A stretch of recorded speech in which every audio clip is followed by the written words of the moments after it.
Cayo Piedra o La Pasadita, un puente natural entre el norte y el sur, quedó atrás. El veterano Jeep ruso, guiado por Fernando, un experto en los caminos meridionales de la isla, es el responsable de trasladar el equipo de trabajo por el viejo camino a lo largo de la parte suroriental de la Ciénaga de Lanier, con destino a Punta del Este. La escarpada senda se abre en un paraje de importantes recursos paisajísticos. El asiento de un mosaico histórico-cultural exclusivo, no solo de la isla, sino de Cuba. Allí se superponen las huellas arqueológicas de los indígenas cubanos.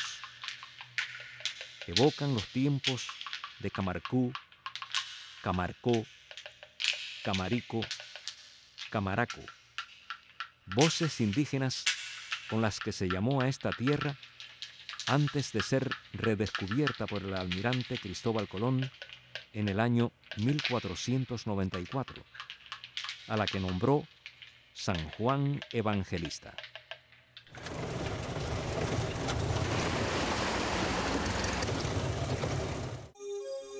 Célebres bucaneros, piratas y filibusteros encontraron refugio en las agrestes vastedades que convirtieron en una de las comarcas más legendarias de Cuba la Isla del Tesoro de Robert Louis Stevenson, después Isla de Pinos, hoy Isla de la Juventud.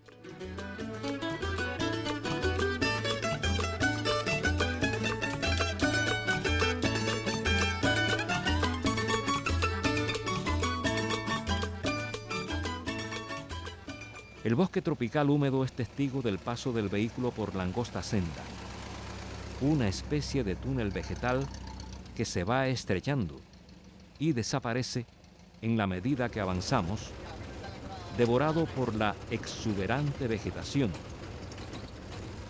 La muralla verde es rota por un claro de monte, donde se levantan las instalaciones del radar meteorológico y de la reserva ecológica.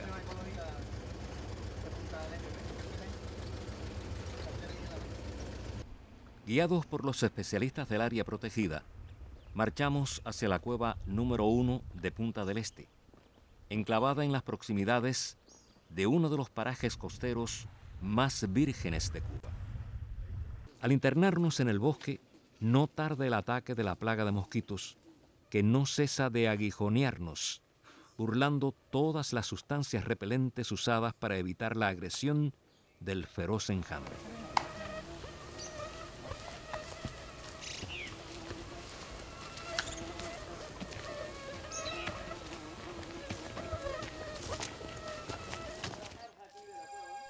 El primer reporte sobre la cueva número 1 se debe a un apunte recogido por el geógrafo francés Charles Bergeon en el libro A través de Cuba, del año 1903. Una gruta profunda de 50 pies, con bóveda agujereada en chimeneas y paredes adornadas con dibujos indios.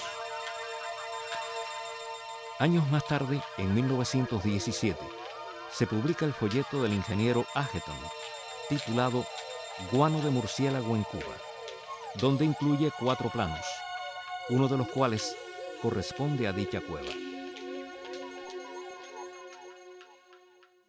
Acometemos los preparativos para la exploración de la gruta principal, uno de los espacios arqueológicos de la cultura indígena que más resistencia ha ofrecido a los peritos de la ciencia y el arte cubano. Es conocida también como de los indios del Humo o de Isla. Para el estudio se cuenta además de las observaciones hechas por el doctor René Herrera Fritot, con anotaciones de las expediciones del doctor Fernando Ortiz y el doctor Antonio Núñez Jiménez, realizadas en épocas sucesivas. El doctor Fernando Ortiz, en el año 1922, efectúa un nuevo descubrimiento para la ciencia cubana, el hallazgo de lo que llamó los restos de un templo precolombino. En carta a la Academia de la Historia, en 1922, el doctor Ortiz promete un informe con los detalles de la exploración. El documento tardó más de medio siglo en ver la luz. Herrera me presentó a don Fernando, estuvimos conversando de la idea que había de hacer la restauración en Punta del Este, y entonces él me dijo, yo te voy a entregar las fotografías que yo las tengo, y me las mandó después, me las mandó con el mismo Herrera. El negativo era en sobre cristal, de esos que tenían la emulsión arriba, que se veían muy lindos. Entonces esas se sacaron y las utilicé yo para cuando se hicieron la restauración, que se hicieron varios años después. ¿Cómo no? El mapa también, eso era una de las cosas de Fernando. Era una de las cosas fundamentales de ese trabajo. Yo te estoy hablando como en el año 65, 66. Sí. En el año 1992, el documento del doctor Ortiz vuelve a ser noticia cuando el estudiante de Historia del Arte José Ramón Alonso Lorea da a conocer el contenido del informe en un trabajo de tesis de grado. Posteriormente, en el 2001, publica un artículo en la revista del Gabinete de Arqueología bajo el título de Ortiz y la cueva de El Templo o el informe de don Fernando. Si borramos esa imagen de lo primitivo, estaríamos más preparados para comprender el hombre de Punta del Este y el hombre de la isla. Estaríamos más preparados entonces para comprender las hipótesis que se han lanzado sobre la significación de los dibujos y las nuevas que vendrán.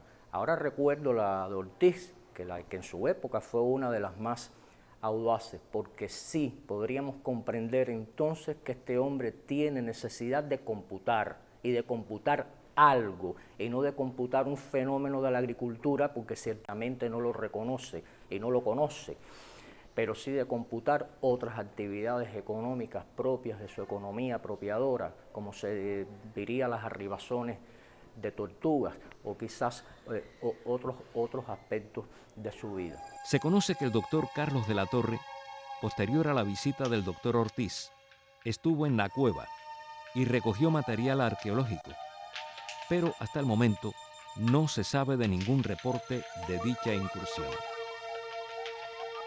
A finales de diciembre del año 1937, el barco Donativo de la Marina de Guerra de Cuba, en aquel entonces capitaneado por Orlando González Padrón, efectúa un bojeo a la isla de Pinos y traslada la expedición del Museo Antropológico Montané, que había organizado la Universidad de La Habana, y donde participaron, entre otros, los doctores René Herrera Fritot, Fernando Rollo Guardia, Luis Howell Rivero y Pedro J. Bermúdez, hasta la playa de Punta del Este. El informe de la expedición incluyó un mapa con un inventario de los dibujos existentes en la cueva y registró la presencia de Antonio Isla Arestigui, el hombre que construyó dentro de la caverna una casa, provocando importantes afectaciones a los dibujos con el hollín del fogón de la cocina. En el año 1944, una comisión encabezada por el doctor Antonio Núñez Jiménez e integrada por miembros de la Sociedad Espeleológica de Cuba y el Grupo Guamá, arribó al sur de la isla.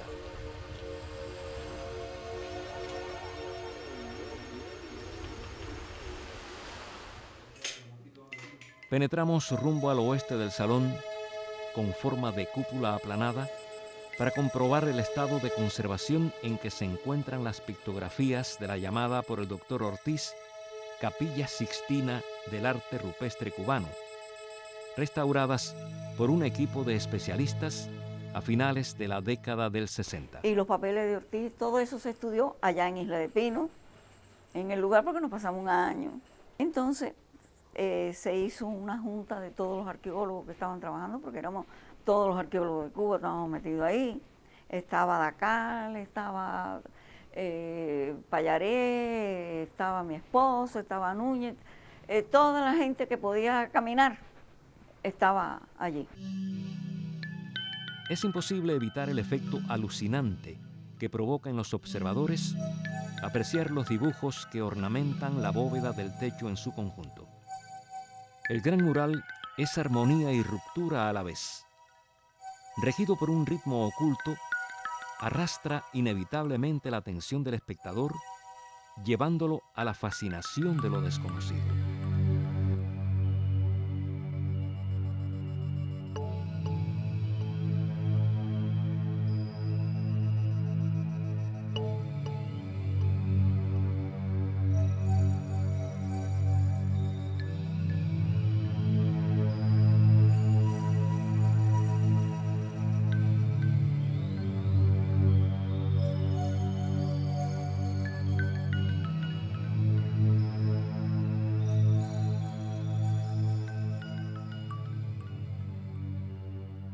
Entonces se decidió hacer excavaciones frente a la cueva y dentro de la cueva restaurarla. Entonces la restauración la llevé yo a cabo, a efecto, con los consejos y las ideas de los otros arqueólogos que estaban allí. O sea, fundamentalmente Ruth Lhuillier.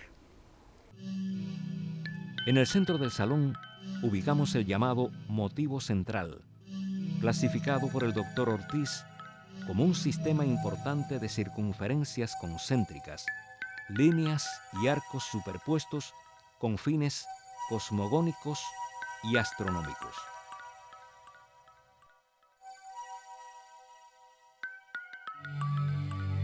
En el año 1938, el doctor Herrera Fritot ya observaba los daños ocasionados por el tiempo sobre la emblemática pintura. Consta de 28 líneas negras concéntricas, alternando con otras tantas rojas, muy borrosas en la actualidad, los del centro y las más exteriores. Del motivo central, un componente vital es la flecha, que señala hacia el este. Se utiliza repetido un elemento geométrico básico, el triángulo. De la flecha apuntó Herrera Fritot. La línea paralela supuesta pudo haber existido en el dibujo original y borrarse como tantas otras de estos pictogramas. El doctor Ortiz la llamó punta de flecha o lanza, y el doctor Núñez Jiménez la denominó cola de cometa. El doctor Ortiz afirmó que la pintura estaba completa cuando la vio por primera vez en el año 1922. Lo corrobora la primera foto tomada en 1929 durante su viaje. Entonces se le sacaron fotografías metro a metro a toda la cueva antes del trabajo y después del trabajo. El círculo, una forma básica, predomina y se repite una y otra vez con diámetros variables. Están presentes en menor grado el cuadrado, observable en los detalles de los grupos pictóricos llamados 6 y 7. Y el triángulo en el motivo central. De las tres formas básicas, la que más preparación psicomotora requiere para su ejecución es el círculo.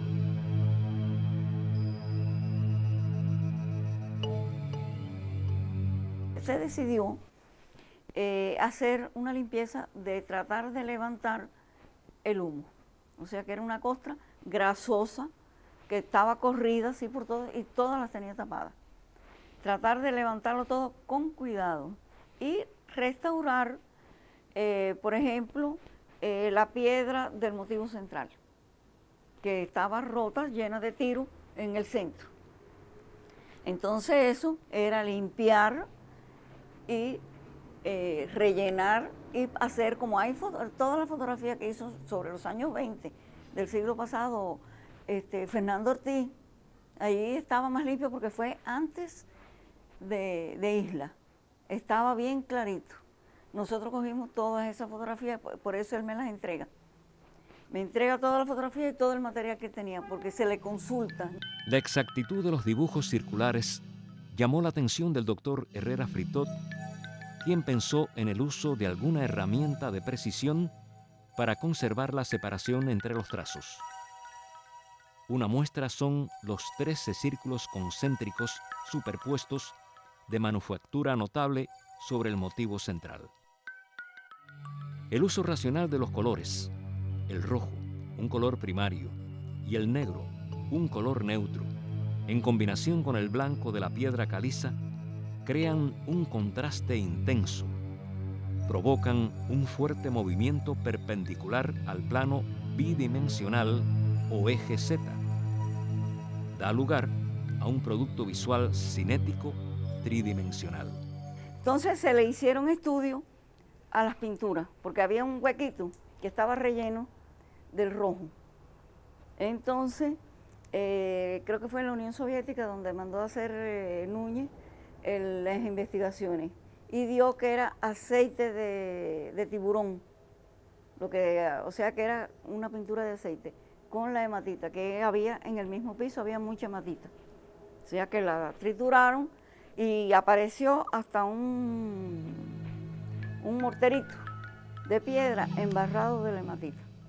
Las profundas grietas que se ramifican en diferentes direcciones fragmentan peligrosamente la capa calcárea que sirve de lienzo a las pictografías donde antaño pintó los óleos, a decir del doctor Ortiz, el Miguel Ángel salvaje que decoró aquella gruta religiosa.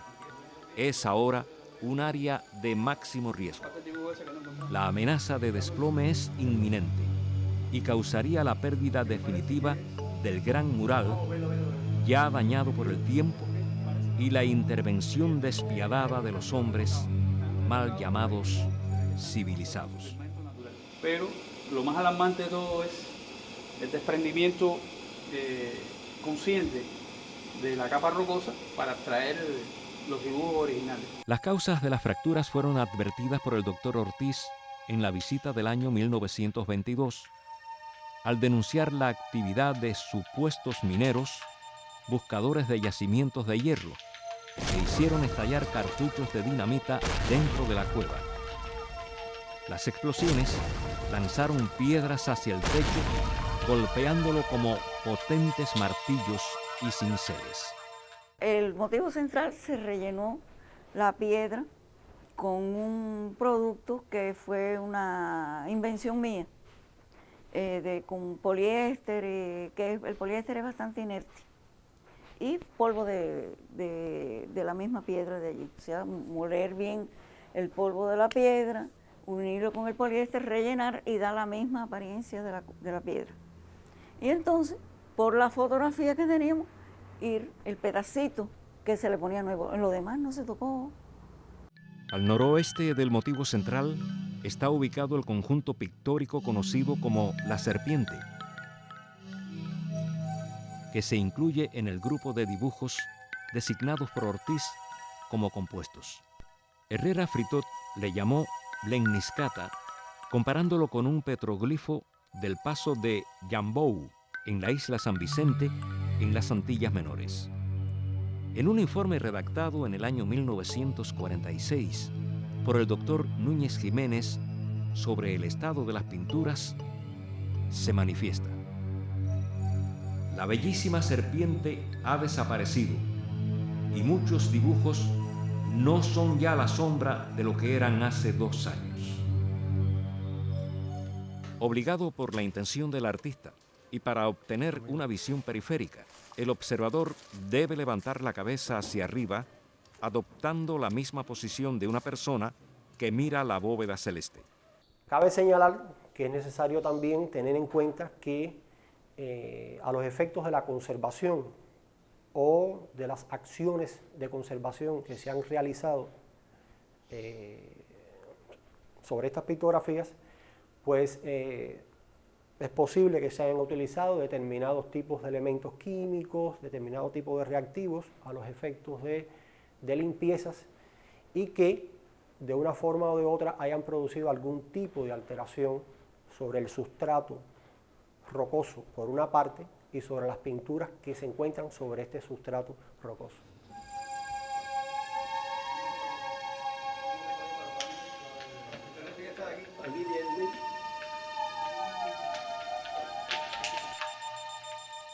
Al noreste del motivo central se encuentra en la boca del largo túnel, no por azar, la enigmática pintura rupestre conocida como la Cruz Pinera, orientada aproximadamente por los puntos cardinales. El diseño se logró partiendo de un trazo primario horizontal y una línea vertical que se cruza en un punto común para seguir el contorno de la cruz en un movimiento que va y viene alrededor del dibujo. En la foto tomada por Herrera Fritot en el año 1938, se puede observar el desgaste ocasionado por el tiempo sobre la pintura. Se calcaron todas las pictografías. No solamente eso, yo no sé si todo eso se puso un papel grueso debajo de todo el piso, porque eso es muy, bueno, usted fue, es muy planito. Todo eso se trató de aplanar bastante.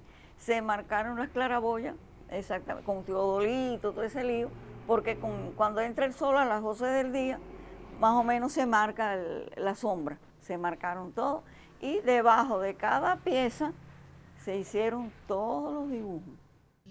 Al sur de la Cruz Pinera y al este del motivo central se aprecia una bella pictografía de complejo diseño que atrapa la atención con un extraño efecto visual. Los hombres sabios del pasado, artífices rupestres para dar vigor a sus ideas y lograr efectos, aprovechaban los salientes y entrantes rocosos de las paredes, la forma cóncava del techo. Las marcas en color rojo lo denotan en una arista del techo. El pequeño orificio como núcleo dentro de círculos concéntricos son indicadores de cantidad y profundidad. No, pero hubiera estado más cerca de la claraboya, miren el tamaño de la claraboya. Escudriñamos en los nichos las llamadas capillas laterales por el doctor Ortiz para localizar un grupo importante de pinturas, las pictografías número 6 y 7. Según observaciones realizadas por Núñez Jiménez durante las largas campañas espeleoarqueológicas en la cueva, se comprueba que el recinto recibe los rayos del sol en el equinoccio de primavera y otoño y el solsticio de verano.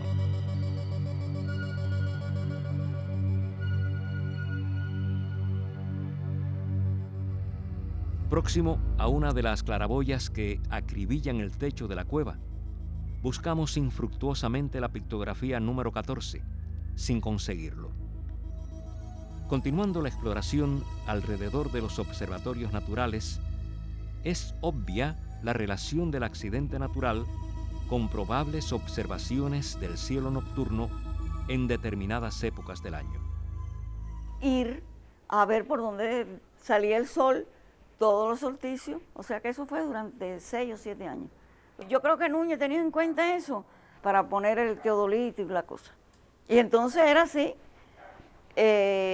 igual que las claraboyas.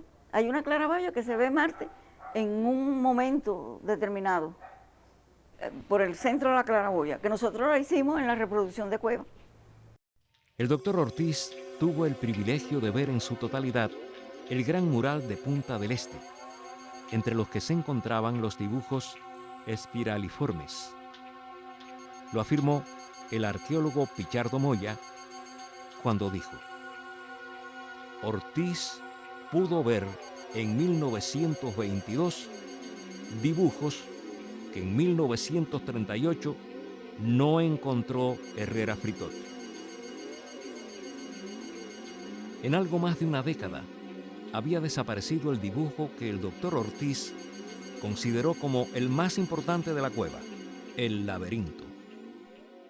Lo que plantea allí don Fernando, esos dibujos sí están todavía, pero están dentro de la parte que no se restauraron, en la parte de adelante, porque lo que se perdieron fueron los de la pared izquierda, pero el resto de los dibujos, nosotros no tocamos esa parte, no llegamos a restaurarlo todo, nosotros restauramos una ínfima parte de lo que es hasta la primera claraboya, o sea, de atrás hacia adelante hasta la primera claraboya.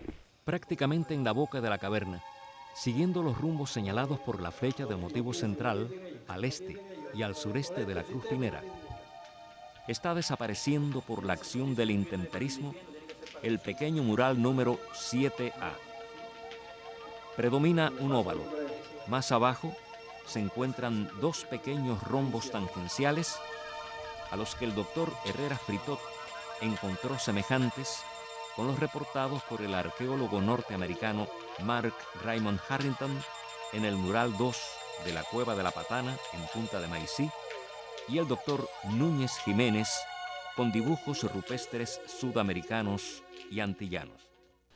Otros factores que han influido de una forma u otra en el grado de conservación de estas manifestaciones rupestres, pues son los procesos geoquímicos, o sea, los procesos de interacción agua-roca, de manera tal que los procesos de disolución de las rocas calcáreas sobre la cual están presentes estas pictografías, pues estos procesos de disolución constituyen un grado importante de alteración, al igual que lo son también los procesos de precipitación de sales o de carbonato de calcio que se producen sobre estas pictografías. En las paredes y techos de la cueva número 1 se acumularon las huellas del maltrato ocasionado en diferentes épocas al patrimonio cultural del pasado. Letreros sobre las paredes y techos, desprendimientos de fragmentos de las pinturas, explosiones y disparos de armas de fuego y todo tipo de profanaciones. En 1946, el doctor Antonio Núñez Jiménez regresa a Punta del Este a bordo del cañonero Matanzas, acompañado de Eduardo Queral, ocasión en que Núñez apuntó en su diario: a la luz de las lámparas de gasolina, contemplamos el desagradable espectáculo de casi total destrucción de las pictografías de esta gruta. Oye, las pictografías estaban perfectas, menos el lugar donde Isla cocinaba. Pero tú sabes cuándo se jodieron para siempre, cuando pusieron arriba un campamento de la FARC, ¿oíste? Sí, una especie de atalaya para mirar, no sé, y entonces las filtraciones del inodoro fue, ay, figúrate tú, yo vi las pictografías a posteriori de esas y yo me quedé asombrado. A finales de la década de los 60, el estado de las pinturas era deplorable y se lleva a cabo el proyecto de restauración a cargo de un equipo de especialistas de la Academia de Ciencias de Cuba, una idea concebida por Luis Howell Rivero en el año 1946. Yo le dije a Núñez, qué bueno sería hacer esta cueva en el Capitolio, para que la gente que no puede venir acá a Punta del Este pueda verla exactamente. Me dijo, métele mano.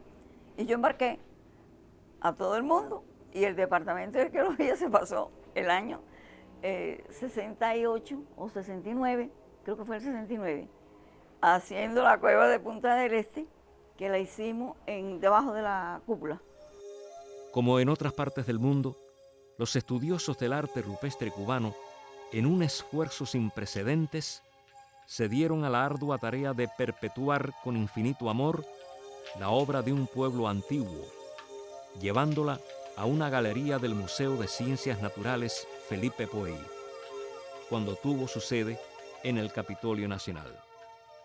Y duró allí 20 y pico de años, o sea que eso se hizo eso se terminó en el 68, 69, no recuerdo bien, por ahí debe estar el dato. Y duró hasta que lo quitó Rosalina, cuando volvió el Capitolio a ser Capitolio. En la actualidad se cierne un peligro más sobre las evidencias de la cultura de un pasado remoto. El crecimiento desmesurado del bosque de uvas caletas que rodea la cueva impide el paso de la luz del sol a su interior, modificando las condiciones medioambientales de la gruta. Como un tercer elemento o proceso que de una forma o de otra altera las pictografías, pues se encuentra en los procesos bioquímicos, y dentro de esto se puede señalar la presencia sobre estas pictografías de una abundante colonia de hongos, de líquenes, de musgos, que en cierta medida pues producen un proceso de alteración sobre estas pinturas. En el año 1922, el doctor Ortiz apuntó: penetrando en el monte que un día debió ser firme, pero hoy monte chavarrascoso, bajo y ralo. En las fotos que tomó el doctor Herrera Fritot durante su visita en 1938, se puede apreciar el poco follaje del bosque que crecía alrededor de la cueva.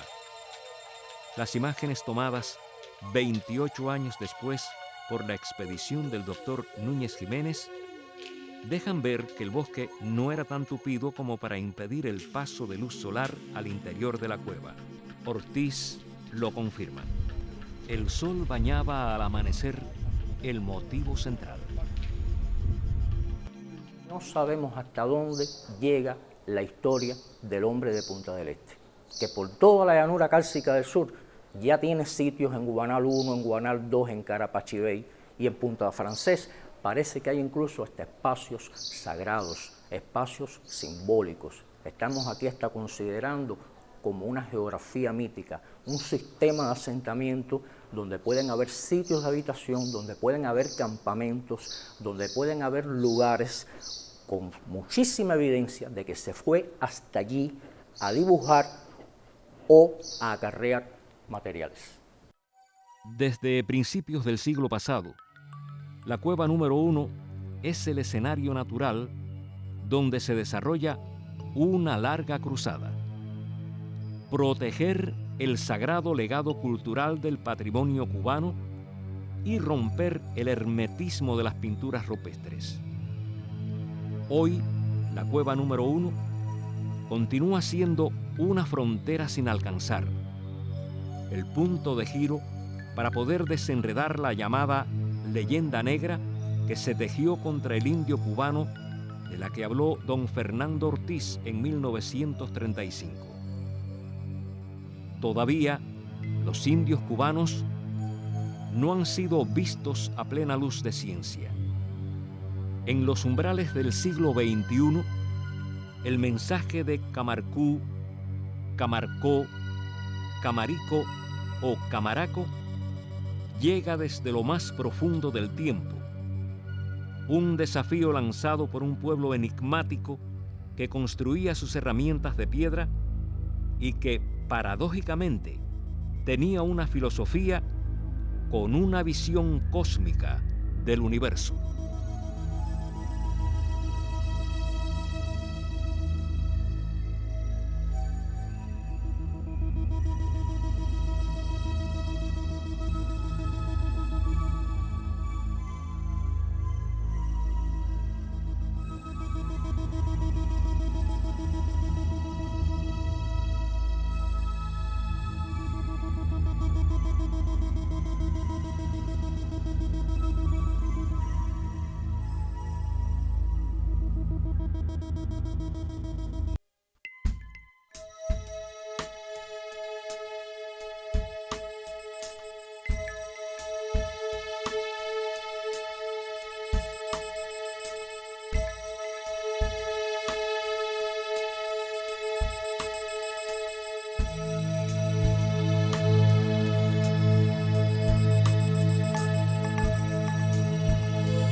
Yo creo que el feliz hallazgo del poema La Florida de Fray Alonso Gregorio de Escobedo en la Biblioteca Nacional de España pone en otra dimensión los estudios literarios en Cuba y la historia de la literatura cubana.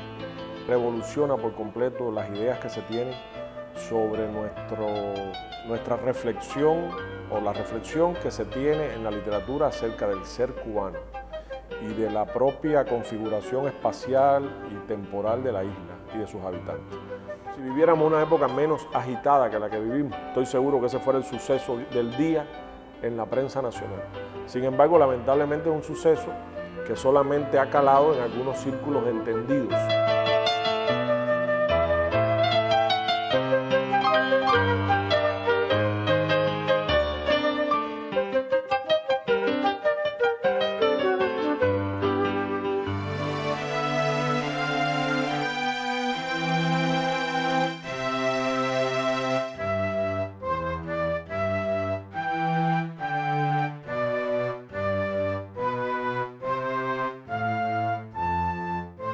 Debieron transcurrir 5 largos siglos para romper el silencio y que se reconociera su trascendental importancia desde que el andaluz Fray Alonso Gregorio de Escobedo escribiera el poema La Florida, a finales del siglo XVI, en la misión Nombre de Dios de San Agustín de la Florida. Fue el peso de la realidad escrita por el fraile y el esfuerzo posterior de investigadores de diferentes épocas y países, lo que al cabo demostró la pervivencia de una cultura que nunca pudo ser extinguida completamente. Una verdad para el acervo cultural cubano y universal. En abril del año 2002, el poeta y periodista cubano Luis Suar Díaz es invitado a la presentación en la Universidad de Granada de una nueva antología de la poesía cubana. Esta nueva versión española partía de la realizada por el escritor y poeta cubano José Lezama Lima en el año 1965. El acontecimiento se divulga por primera vez en Cuba en abril del año 2004. La noticia era que 2 intelectuales españoles, Álvaro Salvador y Ángel Esteban del Campo, habían publicado un fragmento de un manuscrito muy poco conocido que se encuentra en los archivos de la Biblioteca Nacional de Madrid.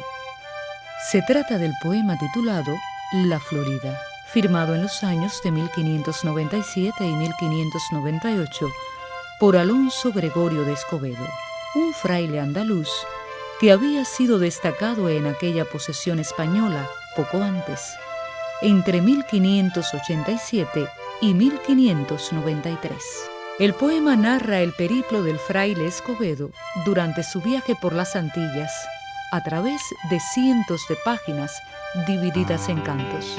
Los escritores granadinos decidieron introducir esta parte de la obra en la nueva edición sobre la antología de la poesía cubana, que tomaba como base la realizada aquí, en Cuba, por el célebre escritor y poeta cubano José Lezama Lima. La antología de Lezama comenzaba con El espejo de paciencia, de Silvestre de Balboa, escrito en 1608 y considerada la primera obra de la poesía cubana. Octubre del año 2004 marca una nueva etapa. Se publica en la revista de la Biblioteca Nacional José Martí un artículo bajo el título Indígenas y criollos en los primeros versos escritos sobre Cuba por José Antonio García Molina, tenaz investigador de la raíz más profunda de la cultura cubana. Su texto muestra la dimensión antropológica del poema de Fray Escobedo y su importancia para la formación de nuestra identidad. De mucho interés resulta el relato del misionero a lo largo de los cantos 14, 15 y 16, donde se describe el viaje que hizo desde La Española hasta Baracoa.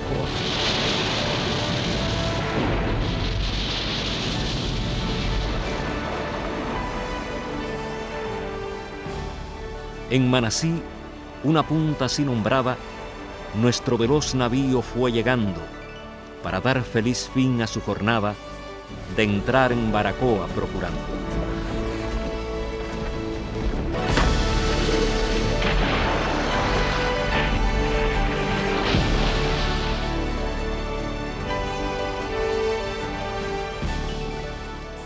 siempre es un placer, siempre realmente es un regocijo cuando contemplamos esta bahía de Baracoa, la misma que allá hace muchos años vio a navegantes taínos visitarlas, fondearse en la misma. Es la misma bahía que Colón fue asombrado por ella cuando en 1492 nos visita por 7 días. Es la bahía que por el 1511 recibe a Velázquez y sus expedicionarios que vinieron a fundarnos y a hacer de esta villa la primera capital, el primer obispado y lógicamente la pristina villa cubana. Años más tarde, en el siglo XVI, entre 1597 y 98, nos visita Fray Escobedo, ese padre que en un periplo por las Antillas, desde la Mole de San Nicolás, Manací o Punta de Maicí, arriba a este puerto o bahía de Baracoa. Pienso que el mismo impacto que sus antecesores recibieron, lo recibió él. Y creo que fue este encuentro con esta bahía, la primera motivación que llevó a Fray Escobedo a escribir esos versos de Baracoa en su poema La Florida.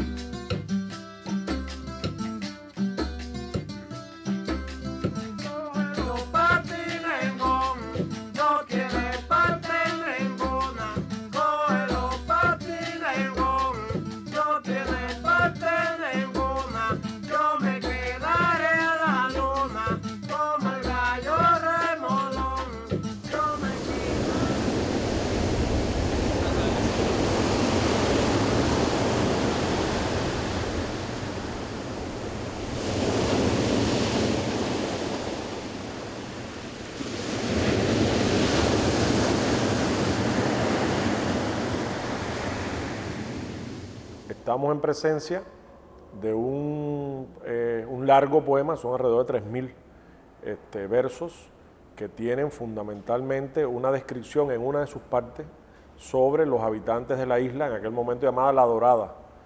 Y los habitantes incluso no solamente españoles, sino también los indios cubanos.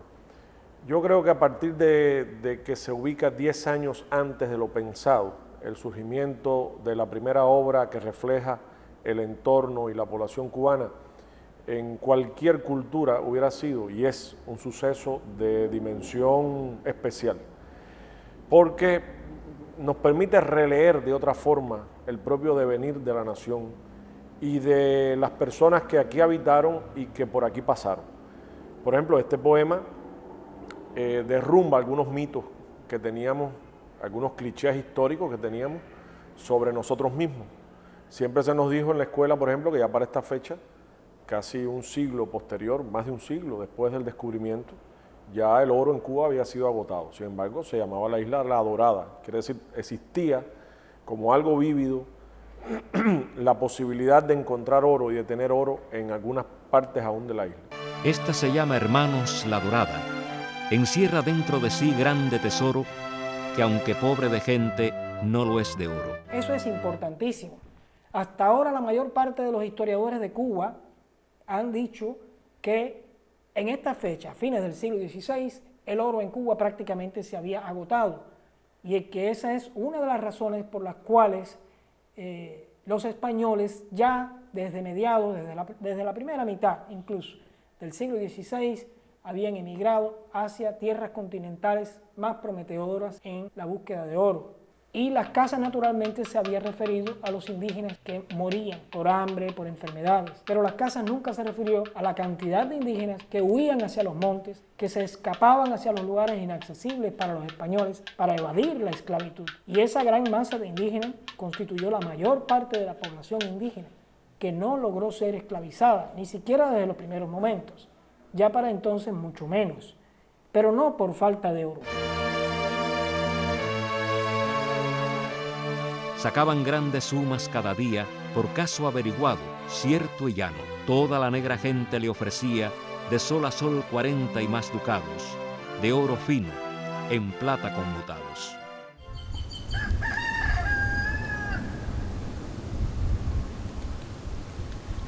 En la punta el castillo se boruco, mirando hacia el malecón, con la estatua de Colón, allí bailando el mengón. Cógelo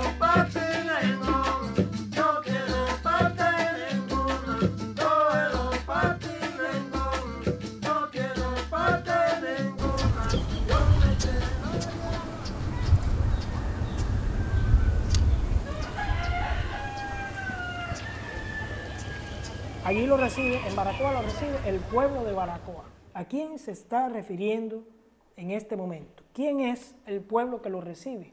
Aquí habemos, o hay unas cuantas familias que somos descendientes de indios. Incluso todavía hay muchos que yo se lo voy a enseñar por ahí arriba, que son indios perfectamente indios. Pero yo y mi mamá, nosotros somos descendientes de indios. Se nos había dicho que los indios estaban exterminados para esta fecha. La forma y la interrelación de el autor de la Florida con los habitantes de la isla demuestra que esto no era así. Pero yo creo que sobre todo está el hecho de a los historiadores, por ejemplo, de la literatura o historiadores en general, de demostrarnos con este hallazgo lo relativo que son las verdades establecidas en la historia. Como un documento, como una imagen, como un pequeño fragmento de algo, a veces de cerámica, o el hallazgo de un diente, o el hallazgo de un pequeño objeto de sílex en algunas otras culturas, cambia por completo el concepto que se tiene de un hecho dado y reconocido por las principales mentes y los principales escritores cubanos. Allí, en aquella finca, hay diseminado en distintos lugares, hay mucha cerámica. Ese es un barro cocido con el que ellos preparaban para preparar su alimento y eso. Pero allí realmente eso allí nunca lo han analizado, lo han escarbado para ver lo que hay allí. Esto ha sido encontrado allí uno trabajando. El pueblo resulta ser que son los indios, son los indígenas que viven allí en Baracoa, que se reúnen para darle una bienvenida y que ejecutan esa acción en la forma tradicional indígena, realizando obsequios. Obsequios, ya veremos, de frutas, muchas cosas deliciosas para los visitantes. En Baracoa juntos estuvimos con mucho regocijo y desenfado. 1000 regalos y gustos recibimos del belicoso indio y fiel soldado.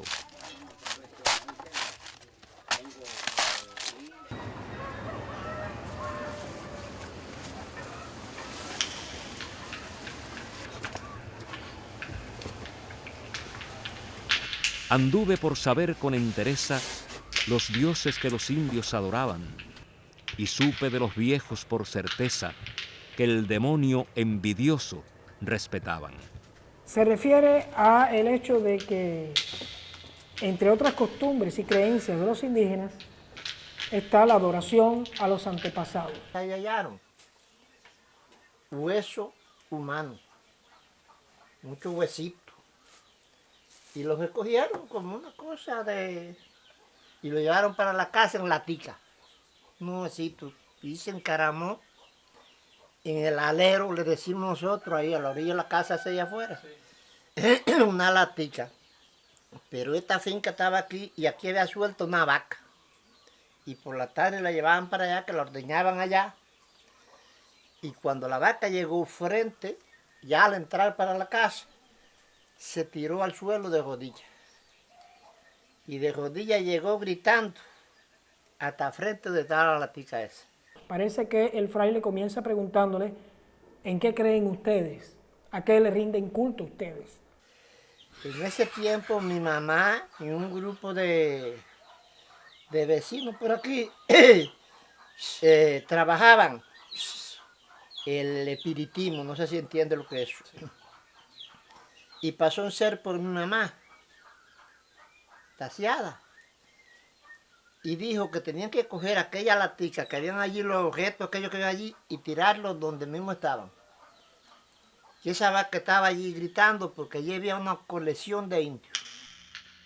Y que solían guardar una simpleza, que el difunto comida le llevaba 1 año sin faltar un solo día, porque a comer el mísero venía. Efectivamente, nosotros sabemos hoy día que en la creencia de los aborígenes existía el culto a los semíes y también el culto a los antepasados, espíritus de los muertos. Entonces un compañero nombrado Orduño andaba con un grupo de maestros explorando cuevas y viendo lo que había y hallaron unos petrolíferos, unos rostros marcados o tallados en la piedra. Y de ahí para acá empezaron y lo están estudiando en qué tiempo puede haber sido, pero sí es el trabajo de indio. No cantaré de su costumbre y rito de sus dioses. Diré distintamente que adoran, que son casi infinitos, locura grande de tan ciega gente. Los que estudiamos las culturas indígenas en Cuba sabemos que efectivamente ellos rendían culto a los astros, a la luna, al sol, a la tierra, al cielo, pero no teníamos hasta este momento ninguna constancia de que eso era así.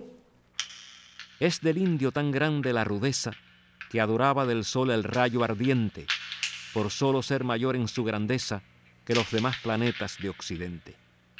De la luna adoraban la belleza, por ver la que salía en el oriente. Y ahora añade un detalle muy interesante, la adoración al arco iris. Y al arco que mostró Dios en la altura, por el cual su palabra dio infalible. Pero los dioses, en lo que ellos creían, que era coger esta piedra y hacerle un muñeco, una figura. Este era Atabé. Entonces cogían otra piedra y hacían otra figura.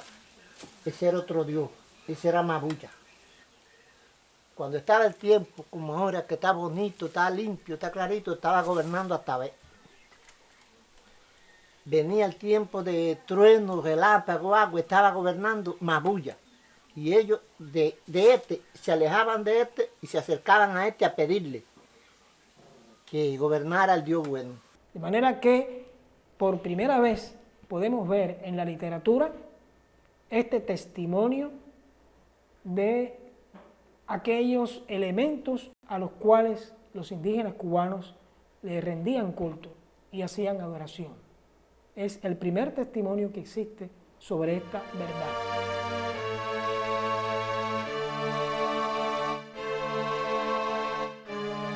Sacábanle los indios de Occidente cuando fue la dorada descubierta, y por tratarles mal los del Oriente, a la muerte se entraba por la puerta, amando el cruel rigor de su accidente, aunque al varón más fuerte desconcierta, por tener mejor el indio altivo, poner fin al vivir de ser captivo. En los cantos del poema que tratan sobre Cuba, se refiere al temperamento, a las creencias, a la manera de ser de los indígenas cubanos. Y es interesante, porque aquí Escobedo alude a una circunstancia ya pasada. Cuando el fraile escribe este poema, ya no existía la esclavitud indígena. Se relata aquí que los naturales preferían suicidarse antes que continuar en la esclavitud. Él no disminuye la figura del indio como un personaje en el entorno social, sino al contrario reconoce su carácter belicoso y fiel soldado. Llama mucho la atención esto, tratándose de un fraile español.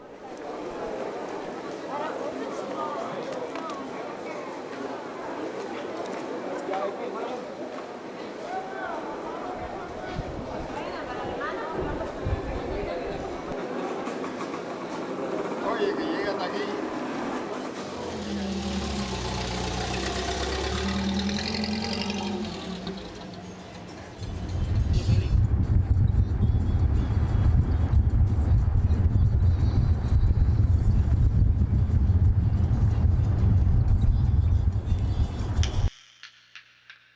El cultivo de la yuca con métodos tradicionales, de donde se obtenía el casabe, un alimento básico en la dieta de la población autóctona, está descrito en las octavas de Escobedo. El modo de plantarlo es el siguiente.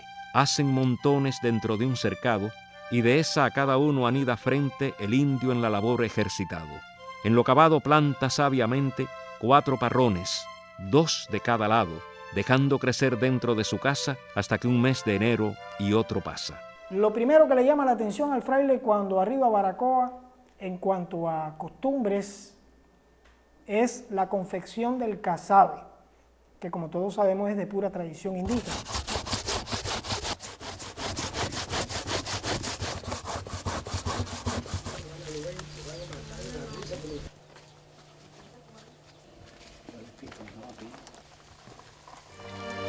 Después que toda el agua fue estilada, un gran librillo ponen en el fuego y en el suelo una hornilla bien labrada, porque se cuaje el casabe luego. Y siendo cada torta bien tostada, porque el lumbre no le da sosiego, y puesta al sol después de bien cocida, duran tiempo largo esta comida, el casabe se hace de este modo.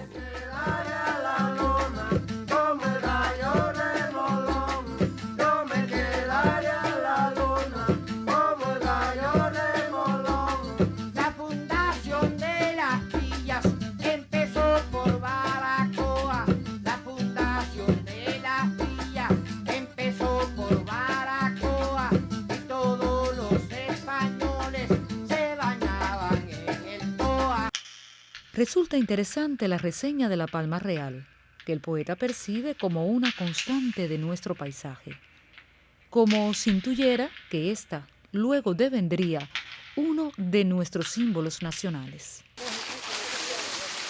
Los nudos de esa cosa, pero...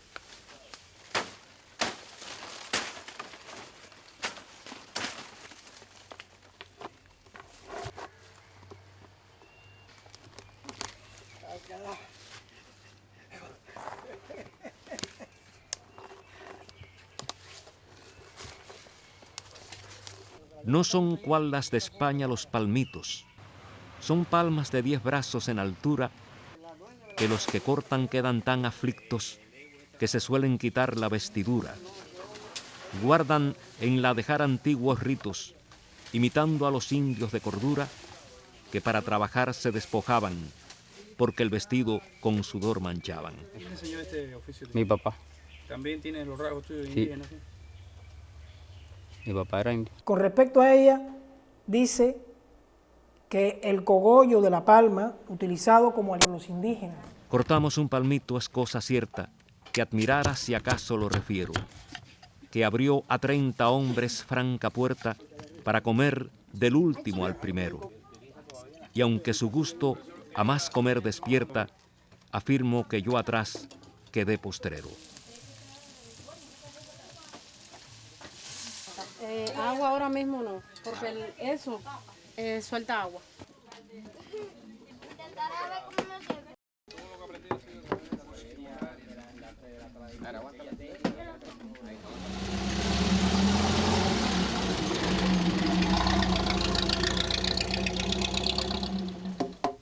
No escapó de la ávida mirada del peregrino el uso de la fibra vegetal, un derivado de la palma real, la yagua, para la confección de un contenedor de múltiples usos, el catauro. Él denomina a los catauros esas cestas hechas de fibra con el fin de cargar frutos, de cargar viandas. Él se refiere a un uso del catauro muy particular. Se refiere a que cuando las personas van a cruzar el río, Ponen en la canoa su vestido, atándole un cordel en un lado, y el nadador le lleva al diente asido y en el torrente entra acelerado. Pasa como animoso y atrevido y da bordos con uno y otro lado, y después de llegado a la otra parte, al suelo su vestido da y reparte.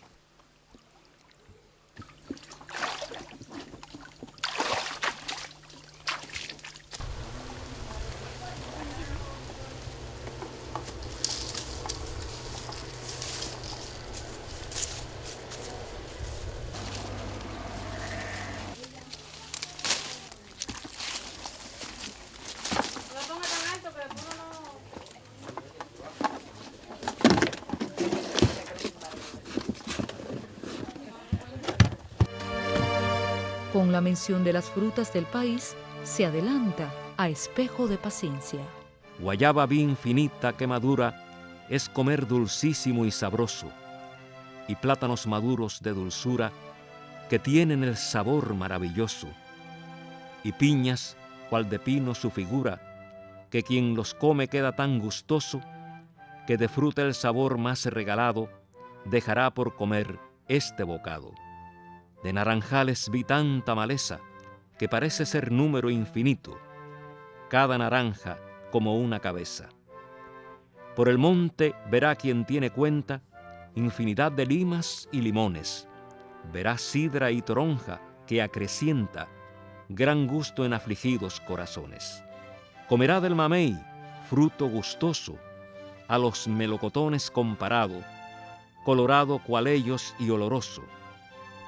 Más adelante se refiere a un sector de la población campesina criolla que ha tenido una larga tradición en nuestros campos, los monteros, que se dedicaban principalmente a la cría de ganado vacuno y equino.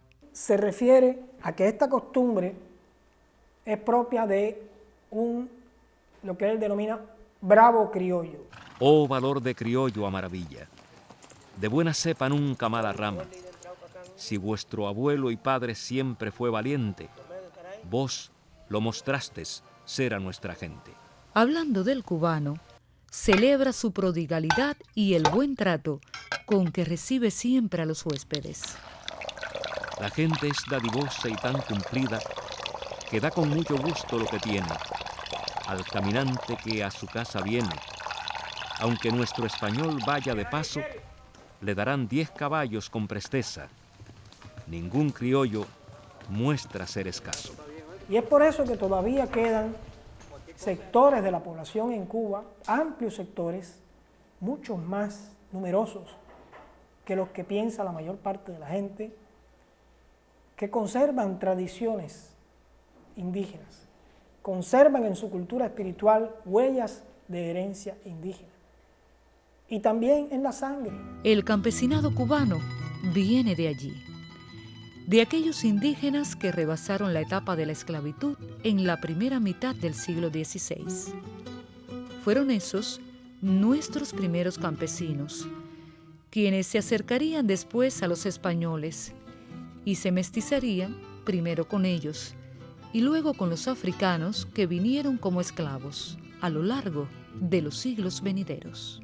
Yo creo que demuestra que muchas de nuestras certezas inconmovibles de la historia en un momento determinado pueden ser reexaminadas y reevaluadas.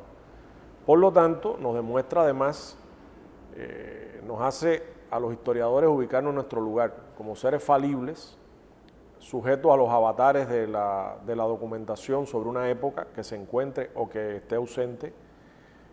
Nos hace volver a la humildad de que no hay verdades absolutas, ni verdades incontrovertibles, aunque vengan refrendadas por personalidades importantes en la cultura nacional o de la ciencia, y nos hacen volver sobre la necesidad de estudiar mucho y de buscar allí donde a veces se ha olvidado que queda un vestigio de un hecho histórico. Por lo tanto, el hallazgo tiene varias dimensiones, y cambia el concepto de la literatura cubana, cambia varios conceptos de la historia de Cuba, y cambia también el concepto de la apreciación general del hecho histórico y de su carácter relativo de acuerdo a lo que va profundizando la ciencia en cada momento.